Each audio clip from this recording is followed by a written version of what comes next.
Hey Zwifters, and welcome back to another series of Recon Rides, this time for Season 2 21-22 of the Zwift Racing League from WTRL. This season we've got 8 stages plus 2 playoff stages to focus on and look at right at the end if you're lucky enough to make those playoffs.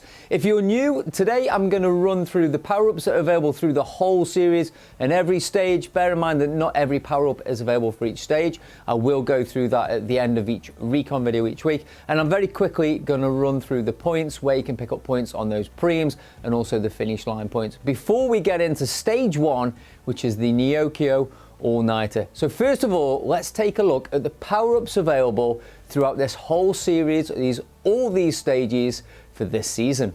Alright, so in terms of power-ups, there are 7 in total that are going to be used this season. Of course, you'll only get 3 for any particular stage. So let's take a look at the 7 available. So first of all, we've got the Aero Boost. This increases your aerodynamics for 15 seconds.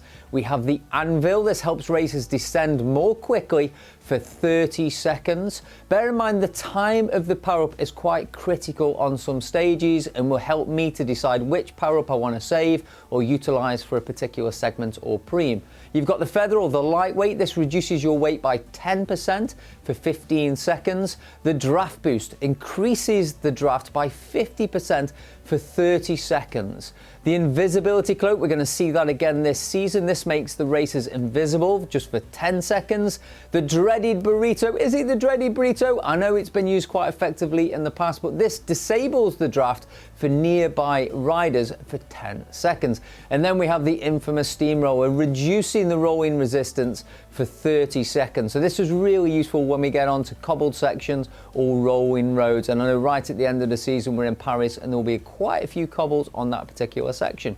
So that's the power-ups. Again, at the end of this video, I'll run through the 3 that are available for this particular stage.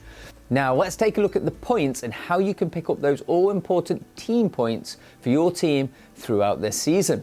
Alright, so when it comes to picking up points, there are 3 ways to pick up points. First of all, you've got the finish line points. Then we've got the fastest through the segment, which I'll run through in a little bit more detail. And then you've got the first across the line for selected segments also. So first of all, let's have a look at those finish line points. So the finish line points, for first place, you will get 40 points, second 35, third 30, and then again you can see here descending all the way down, and then once you get past 10th position they are then blocked. So you've got 11th to 15th is 20 points.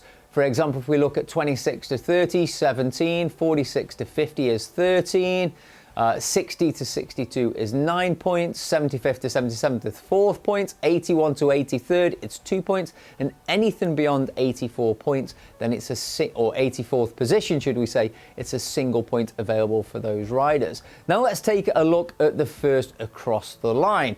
So again, these cover the top 10 across the line on selected segments or selected preems throughout each stage. So on stage 1, I think all the segments that we go through, you'll be able to pick up the first across the line. And again, first place here will get 10 points, 9, 8, 7, 6, 5, 4, 3, 2, all the way down to 1. Then we come on to the fastest through segment. A few more points available here, but generally speaking, there'll be less opportunities or less preems to be able to pick up these points. So again, first place for the fastest through a segment is 20 points. Then we've got 15, 10, 7, 6, 5, 4, 3, 2, and 1. It's worth bearing in mind that the fastest through is for the whole race. So where we have multiple laps, so I'm thinking about the London Classic later this season, where we're going through the same preem segment on multiple occasions, the same rider potentially could pick up the first 5 slots or the first 10 slots, depending on how many laps or how many times we go through that segment. So it's worth bearing that in mind and thinking about that in terms of your team tactics. Have you got someone who is particularly skilled at getting those fastest through segments, but maybe they're not going to get to the finish line to pick up those points? They've still got to get to the finish line, of course, to take those points, but it's something worth considering when selecting your teams and planning your tactics for the event. So this season, I'm doing things a little bit differently. All the footage that you're going to see on the Recons, hopefully, is from races that I've done myself. I've recorded most of them already. Some of them are pretty embarrassing. Some of them get dropped pretty early. Some of them are a little bit better, and I managed to get some results. This particular one from the NEOKYO All-Nighter wasn't too bad, but I definitely left my sprint too late. I'd got a top 10 position, but that was the best that could be asked for, given how late I left my sprint. But again, there's something for you guys to learn from watching the footage at the end there as well. And I will flash up the results for that particular race as well, because I did promise the guys when we were racing I would do that as well. So enjoy that, guys. All right, so let's take a look at stage 1, NEOKYO All Night. I'm really pleased that NEOKYO has been thrown here and absolutely in stage 1. This is an absolute sprint fest of a stage. 24.6 kilometers long, 169.4 meters of elevation. The majority of that elevation is going to come at the end of the stage for the rooftop climb forward that we're going to complete. In terms of the power-ups available, I'm going to go through those at the end of the stage. First, across the line segments. So again, the top 10 placing first across the line through these preems. We have the Castle Park Sprint Reverse, the Alley Sprint Forward, Castle Park Sprint Forward, the Tower Sprint Forward, and the Rooftop Climb Forward. I'm going to cover these in a bit more detail when we get out onto the course, and I'll cover that and we'll go through each segment individually. The fastest through segment, there's 2 available this time. So we've got the Alley Sprint Forward, and then we've got the Rooftop Climb Forward as well for the fastest through. So that's going to make for an interesting conclusion to this race, given that the Rooftop Con finishes with about 5 kilometers to go, and the majority of that is downhill. So it'll be really interesting. All right, so let's get out on course and have a look in a bit more detail at these key points. All right, so we're going to roll out of the pens here, take a right, and then you've got about 300 meters before you go under the start finish banner.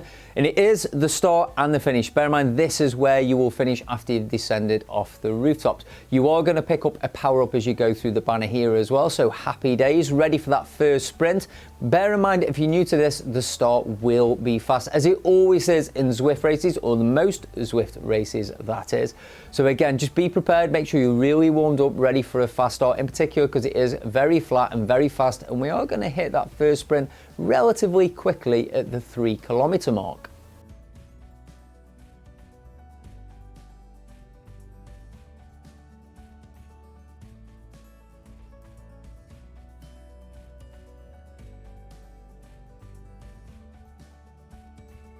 All right, so the Castle Park Sprint. The minute you take this right-hand turn into the park here, you'll see the banner on the left-hand side on the floor. That indicates the start of the sprint. 320 meters, so not particularly long, but not super short either. But again, you do need to be hitting it pretty fast. And again, the banner doesn't come up till pretty late on that left-hand side to warn you that the sprint has started. Utilize the draft. It's flat. It's super fast. Utilize the draft. Utilize the power-up that you've got. You will get another power-up as you go through the banner. And good luck at picking up those first across the line only points at this particular sprint.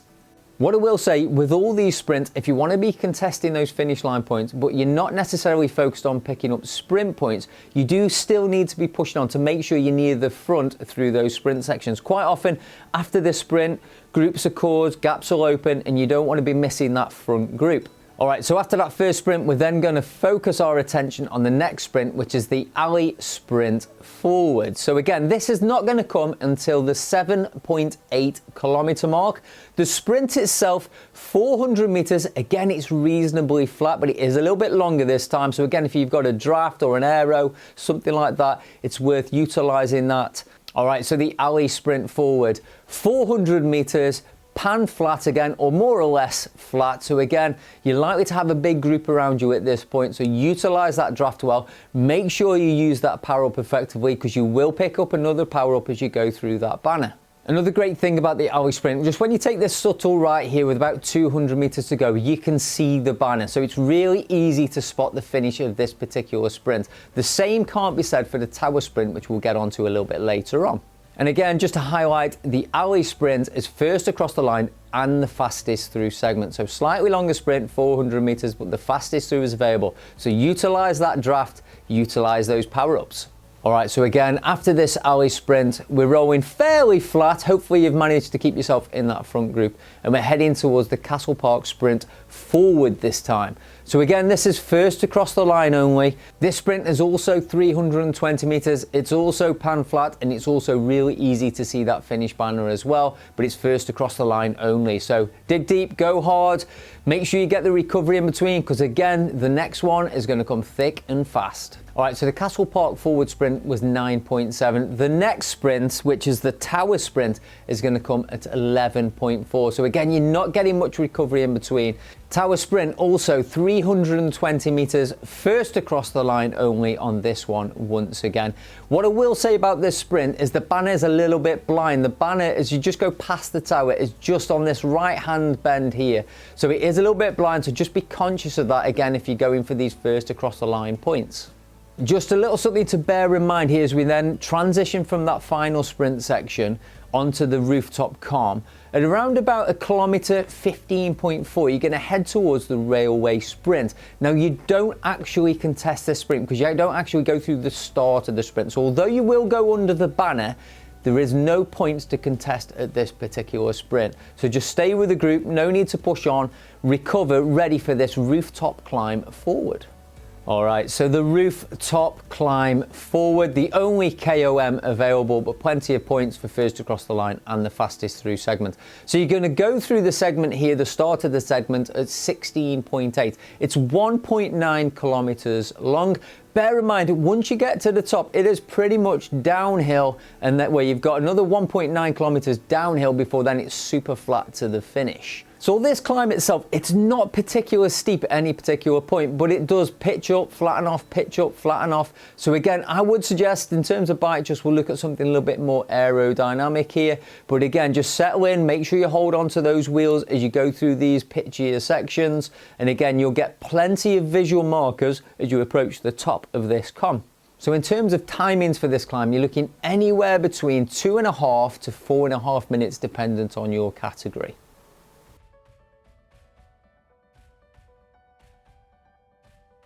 All right, so once you've gone through the com banner, you then basically got to descent now and head towards the finish. So there are plenty of opportunities to super tuck on this descent as well, although again, it does flatten off, so just keep watching the speed, keep watching the gradient on the right-hand side of your screen, just to make sure you stay in that super tuck and you're not getting dropped on the descent. All right, so let's roll on and take a look at the finish line. So in terms of the finish, again, some really great visual clues here. You're gonna go through the arcade first of all. Now, when you come out of the arcade, you've got about 400 meters to go. So dependent on your sprinting strength, whether it's a longer sprint or even a shorter sprint and you just wanna sit in the wheels until the last minute, you can judge that yourself. But 400 meters once you come out of the arcade, and again, it's pan flat, you'll see the finish. Don't leave it too late, as I did in this particular race, and go for those points. As promised, guys, here are the results from that particular race on the NEOKYO All-Nighter. Bear in mind that we didn't do any of the sprint sections. It was all about the finish line sprint.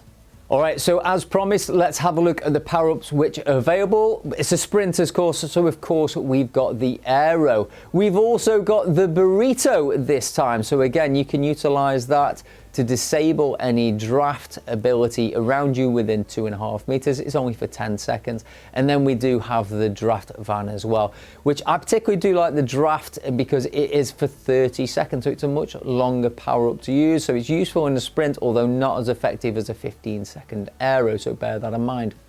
In terms of bike choice, I would be looking at something aero all the way.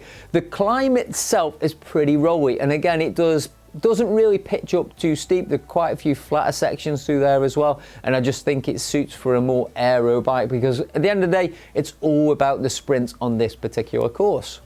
All right, so in terms of Recon Ride, on the 9th, Sunday the 9th of January, I'm doing a Recon Ride with Team Rave, the ladies over at Team Rave, should I say. So come and join that. I'm going to lead the ride. I'm also going to stream as well. So if you can't make the ride, then also watch us over on my YouTube channel. But please, if you are available Sunday, be nice and easy, be a nice recovery ride ready for Tuesday's race. Come and join us Sunday the 9th. So I hope you guys have enjoyed this first Recon video of Season 2 21-22. Plenty more to come, another 7 to come in fact. I'm really looking forward to a lot of the stages we've got this season.